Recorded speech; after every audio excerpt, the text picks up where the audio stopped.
Hello viewers, today I'm gonna show you how to fix you need the official WhatsApp to login problem. First, make sure you are using the official WhatsApp. To do this, first long press on WhatsApp and uninstall it. And now go to your Play Store and download WhatsApp again.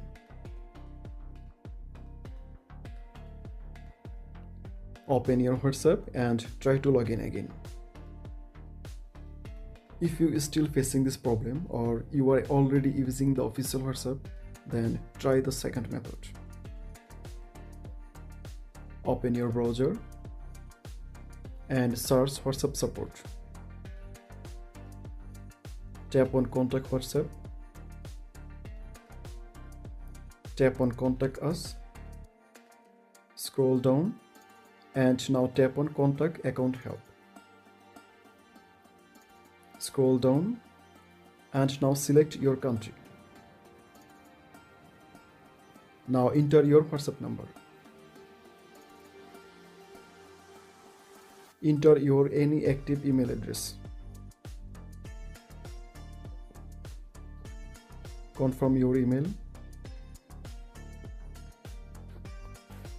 And now select what kind of device you are using.